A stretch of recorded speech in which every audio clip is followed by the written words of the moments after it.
for me, I can chill and not do anything. So, I hope everyone knows what a spork is. Yes. Good, okay. That was an issue the last time. It's very important. There will be a test later. So the gender binary. Wow, you guys are easy. Okay, so there's this concept that you have like men on one end and women on the other end, and there's this great gaping chasm between them with like steep walls and no bridge and no ferry and a river at the bottom and probably some pirates as well or something, and that's why men and women have to be forever separated, and it's all made up by marketing so they can sell you books with titles like Why Men Live in Trash Cans and Women Are All Secretly Free Aardvarks in a Suit. Something like that. I don't know, I don't read these books, but that's what the titles look like to me. Why boys like superheroes and girls like Marxism.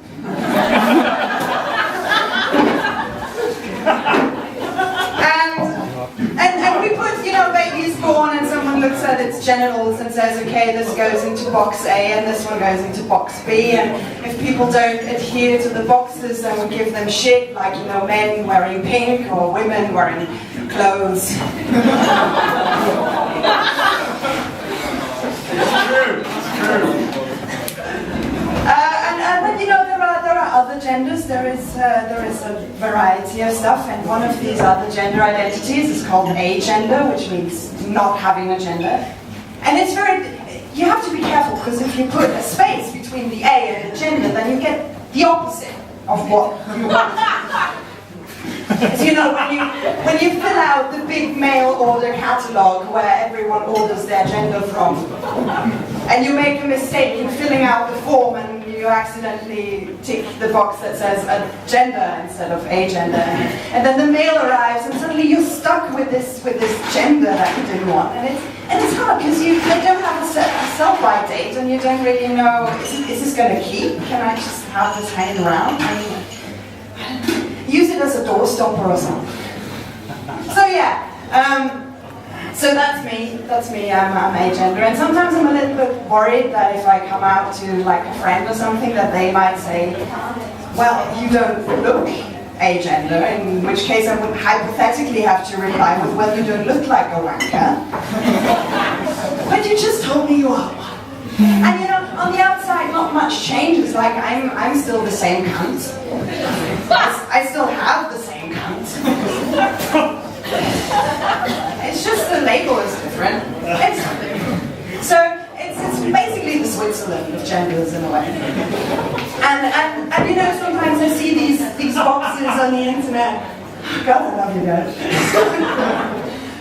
These boxes on the internet, they're like, are you a man or a woman? I'm like, well, I'm a dork who loves dragons. I don't know. Are you male or female? I'm a nerd.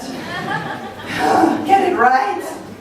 And it feels a little bit, when you realize you're outside the gender binary, it feels a little bit like you're in a glitch in a video game, and you step through a wall, and sometimes you're outside the world of the video game. It happens in Assassin's Creed Brotherhood, where you step wrong and suddenly you're standing in the sky and the buildings are floating above you and you can't do shit, and you're just like, well, fuck. Yeah, Assassin's Creed. Woo! Thank you.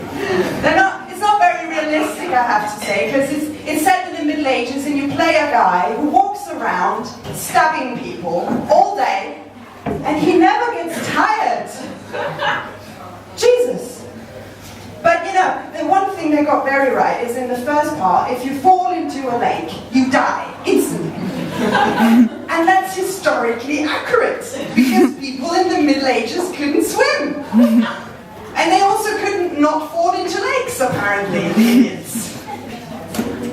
Okay, so you've heard of genders, prepare for sexualities, because I'm going to do all the queer flags here. So, bisexuality, the unicorns of the LGBT world, because people tend to pretend they don't exist. And it's really weird, because people are like, oh, they're just secretly gay. They're secretly straight. You know, it would just be so much easier if you just used the word that's already there, which is bisexual. I mean, what kind of identity is secretly gay?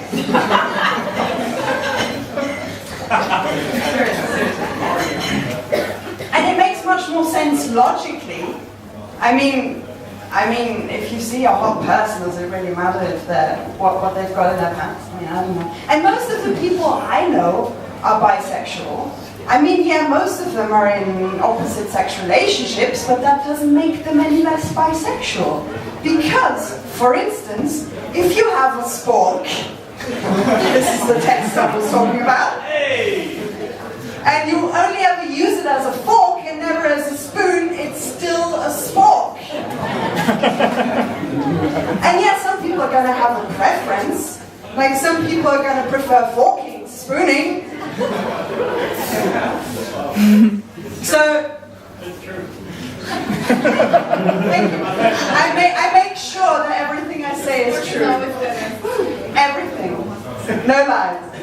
So, if biness is a spork and straightness is a fork and gayness is a spoon, what is asexuality? I think it's a chopstick. It's just one lone chopstick. And people don't know what to do with it, so they pretend it doesn't exist. So yeah, asexuality is not being attracted to anyone sexually, because some people just rather read books and drink tea, I don't know. And Shakespeare had it, like had Hamlet describe it, like this dude was ahead of his time. He had Hamlet. Hamlet has this long soliloquy because he's depressed and everything is shit, and he describes how everything sucks, and he has this speech where he's like, this sucks! This sucks! That's the speech, it's the original speech. No lie. And I'm almost done. Sorry. And then he says, man delights not me, but no woman neither. And that's classic asexual. So basically, if someone says they love you, but they don't want to fuck you, that means they're asexual. Or you're just really gross. It's one of these two things. Thank you very much.